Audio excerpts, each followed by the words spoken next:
The city of hidden legends. The Archivist's secret. The mark. Leo was a man of facts. He lived in the quiet corners of the city library, surrounded by dust and silence, where the past was neatly folded into boxes and bound in brittle leather. His days were predictable, cataloging forgotten documents, cross-referencing maps, and sipping lukewarm coffee from a chipped mug. He didn't chase stories, he archived them. One Tuesday afternoon, while reviewing an 1800s city map for a local historian, Leo noticed something odd. In the center of the oldest district, beneath faded street names and ink smudges, was a strange symbol. It resembled a tree root, twisting, organic, and half-hidden beneath a blotch of ink. It wasn't labeled, and it didn't match any known cartographic symbols. His logical mind dismissed it as a printing error, a careless mark from a long-dead scribe. But something about it lingered, felt intentional. That evening, walking home through the city's usual chaos, Leo spotted the same symbol scratched into the side of a fire hydrant. It was subtle, almost invisible, but unmistakable. The next day, it appeared again, this time in a piece of street art on a brick wall, woven into the design like a signature. Then he saw it in the subway station, etched faintly into the floor tiles. It was everywhere, hiding in plain sight. Leo's world, once defined by order and logic, was beginning to unravel. The city he thought he knew was whispering something ancient, and he couldn't stop listening. The alley. Leo's obsession grew. He traced the symbol's location from the map and followed it into the city's forgotten quarter, a place most people passed without noticing. The streets narrowed, buildings leaned in like silent watchers, and the usual hum of traffic faded into a strange, melodic quiet. It was as if the city itself was holding its breath. He wandered deeper, past shuttered windows and moss-covered stone, until he reached a cobblestone alley. The streetlights here didn't buzz. They hummed, softly, like tuning forks. The air was damp, tinged with the scent of old stone and something else, something earthy and electric. At the alley's end stood a tiny antique shop, its windows fogged and its sign faded to near illegibility. Inside, the air was thick with the scent of aged wood and forgotten time. A bell above the door chimed as he entered, and from the back emerged a small, elderly woman. Her face was a map of wrinkles, and her eyes held a quiet, unsettling clarity. "We've been waiting for you, little archivist," she said, her voice like rustling leaves. Leo froze. He hadn't said a word. He hadn't even known he was coming here until moments ago. But she knew. Somehow she knew. The alley. The warning. The woman introduced herself as Alara.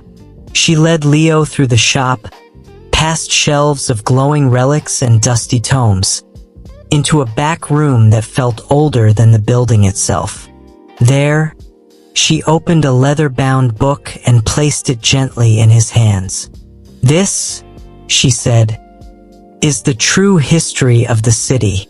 The pages were filled with stories not of architects and engineers, but of guardians.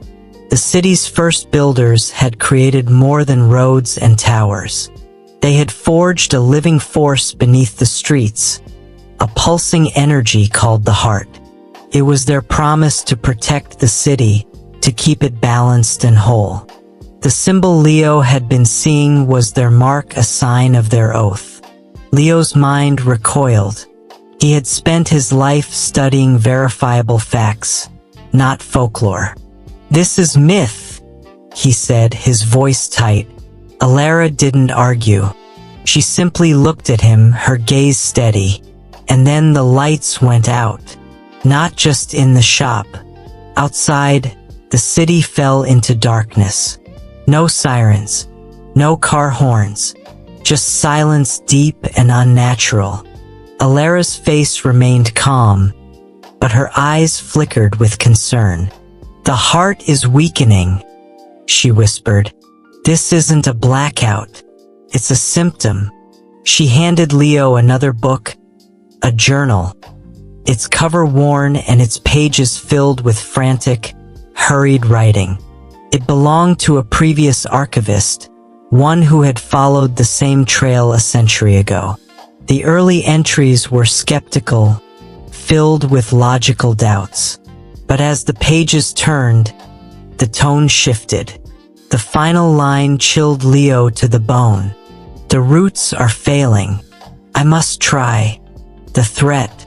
The next morning, Leo dug into city records and construction permits. What he found made his stomach drop. A massive subway expansion was underway, cutting directly beneath the city's oldest district.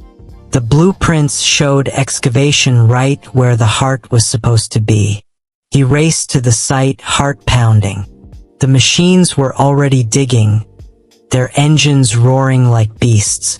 On the sides of the equipment, he saw the symbol again, distorted, broken, like a corrupted version of the original mark. He approached the foreman, clutching the old map and journal. "You have to stop," he said, breathless. "You're digging into the city's foundation. You're destroying something vital." The foreman looked at him with a slow, pitying smile. "Look, kid," he said. "We're building the future. Go home before you get hurt." Leo stood there, stunned. He had spent his life preserving the city's history, and now he was being dismissed as a lunatic shouting about legends. The machines roared back to life, drowning out his protests. The choice. Leo returned to Alara's shop, defeated. She was waiting, as if she had known he would come. "The heart cannot be fought with steel and stone," she said gently. "It can only be protected by an act of faith."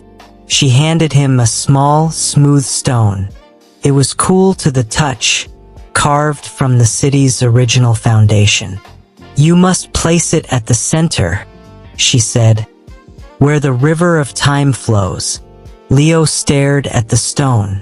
He had never believed in magic or destiny or anything that couldn't be measured. But the city's silence, the journal's warning, and Alara's unwavering gaze left him no choice. He took the stone. For the first time, he chose to believe. The keeper. That night, the city plunged into darkness again. But this time, it didn't feel like a blackout. It felt like a pause, a breath held in anticipation. Leo stood at the center of the construction site, surrounded by silent machines and unfinished tunnels. He knelt, placed the stone on the ground, and traced the ancient symbol with trembling fingers. A low hum began to rise, subtle but steady. The air shifted. A silver light bloomed from the stone, spreading outward like roots beneath the streets. It wasn't a flash, it was a quiet awakening. One by one, the city's lights flickered back to life. Not with force, but with purpose. The heart had not been destroyed. It had simply waited for someone to listen. Leo stood in the glow, no longer a man lost in dusty records. He was the city's new keeper, not of facts, but of faith. The legend is yours now. Leo's story isn't just about ancient maps or glowing stones. It's about the moment you stop waiting for permission to believe in something bigger. It's about trusting your instincts when the world tells you to play small. We all have a heart to protect. It might be your dream, your community, your creativity, or your truth. And like Leo, you don't need to be loud or famous to matter. You just need to be willing to listen to the quiet signs, the forgotten wisdom, the voice inside that says there's more than this. The world will always try to bury magic beneath concrete. But legends don't die, they wait for someone like you.